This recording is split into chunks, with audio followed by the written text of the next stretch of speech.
And we go now to an in-depth look at guns in Michigan. With violence soaring across the country, leaders and law enforcement looking for solutions. Here's a look at the situation in Michigan by the numbers. According to Gun Violence Archive, there have been 7 mass shootings in our state so far this year, with the mass shooting definition being a shooting involving 4 or more victims. The group also reports that 17 children under the age of 11 have been killed by gunfire this year. 7 Action News reporter Simon Shaquette going in depth, connecting with the community and law enforcement to look at cutting-edge solutions. According to these statistics, a violent crime reduction initiative since the start of the year has led to more than 50 illegal guns taken off the streets and more than 300 arrests. And still, law enforcement and the community agree more must be done. In the heart of Wayne County, there's an unmistakable urgency to solve a problem of shootings and murders Detroit police are calling an epidemic. In the last 3 weeks, I have seen 2 15-year-olds arrested for having a gun. I have seen a young man die in the streets. An 11-year-old is shot at a sleepover. Sandra Turner Handy leads the 9th Precinct Community and Relations Council. What alternatives are we providing? She supports a new effort to file federal charges against felons who use guns to commit crime.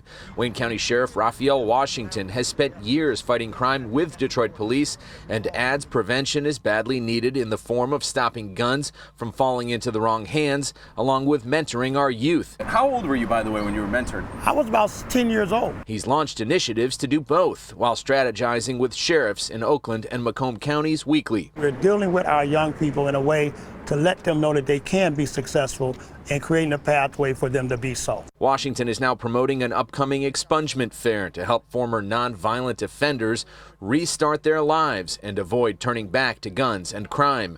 On the federal level, the head of the Detroit ATF responding to more than 100 murders this year in Detroit. Is there a level of frustration throughout the law enforcement community when you turn on the news and see an 11-year-old shot and killed? You want to be out there. You want to be stopping this. The city has more than 300 shootings so far this year, and police are focused on the 8th and 9th precincts, which have led in violent crime.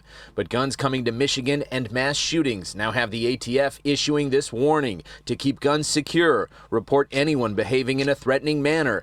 And for any gun shop owner or individual seller, make sure you're careful who you sell a firearm to. If you do nefarious things with firearms, there's going to be a crew coming after you, and that crew is mine. Both the ATF and the Wayne County Sheriff say if you know of anyone selling a gun illegally, be it an individual or a business owner, contact them right away and they will investigate. From Midtown, Simon Shaquette, 7 Action News.